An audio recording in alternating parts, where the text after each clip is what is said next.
Ever wondered how to take the perfect shot with your camera? Well, the secret lies in understanding exposure and mastering your camera settings. Photography is an art, and the paintbrush of this art is your camera settings. Today we're diving into 4 key concepts that will transform your photography game. Aperture, shutter speed, ISO, and light. These are the pillars of photography, and mastering them opens up a world of creative possibilities. Don't worry, by the end of this video, you'll have a clear understanding of these concepts and be on your way to capturing those perfect shots. First off, let's dive into the world of aperture. Think of aperture as the eye of your camera. It's a hole within the lens that can be widened or narrowed down. When you adjust the size of this hole, you determine how much light gets to dance its way onto your camera's sensor. It's like adjusting the curtains of a window. Open them wide, and you invite a flood of daylight in. Draw them close, and you get a soft glow.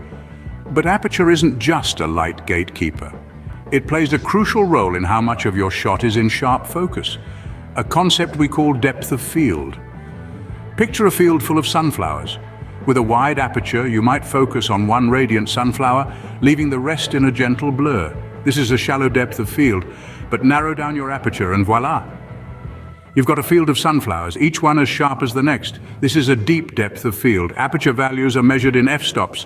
A lower f-stop like f2. 8 means a wide aperture, more light, shallow focus. While a higher f-stop like f16 means a narrow aperture, less light, deep focus. Sounds like a balancing act, doesn't it? And in a way, it is. But that's what makes photography such an art. So remember, the key to mastering aperture is understanding how it controls the light and depth of field. Now that we've mastered aperture, it's time to unveil the secrets of shutter speed. Imagine shutter speed as a window blind. The longer you keep it open, the more light will enter the room.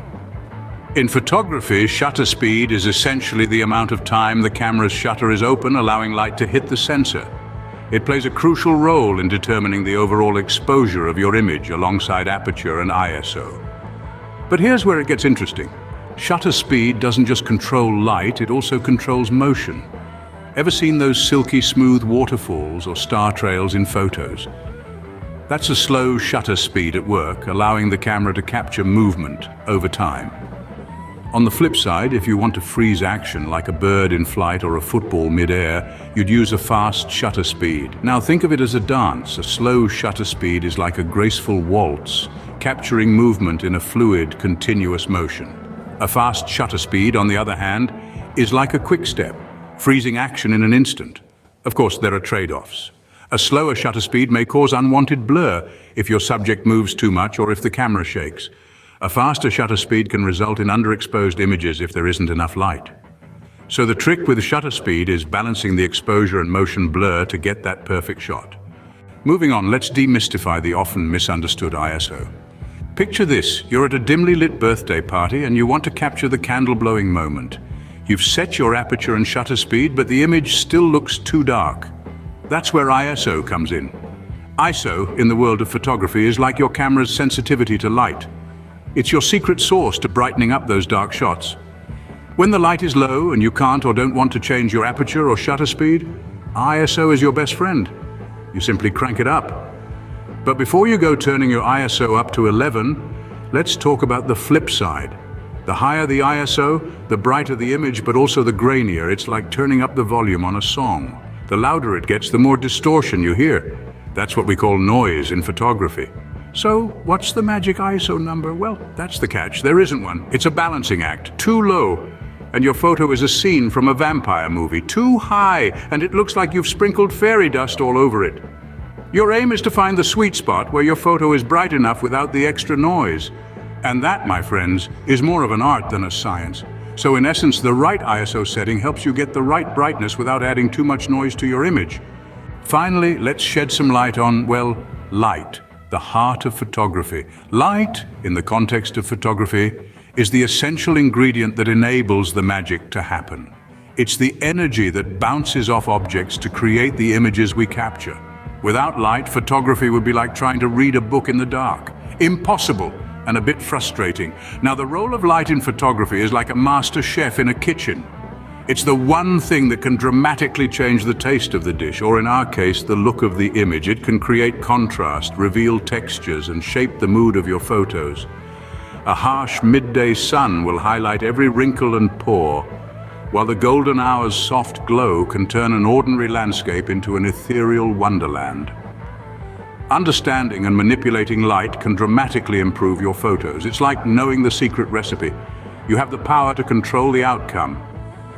Consider this everyday example. Imagine you're in a room with a single window. The light pouring in from that window will cast a distinct pattern on the floor. Now, if you were to place an object in that light, the object would appear sharp and well-defined.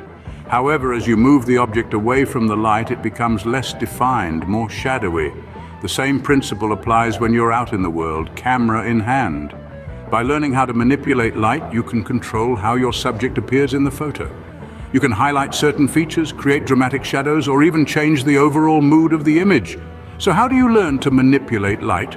Practice, my friend. Take your camera, step out, and start experimenting with different lighting conditions.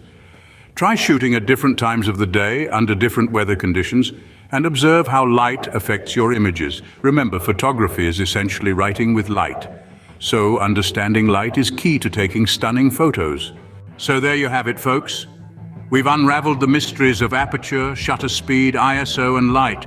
Remember, aperture controls the depth of field, shutter speed affects motion, ISO determines sensitivity to light, and light itself is the heart of photography.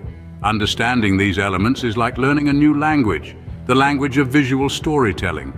With these concepts in your photography toolkit, you're now equipped to go out there and capture the world in your unique way. Happy shooting.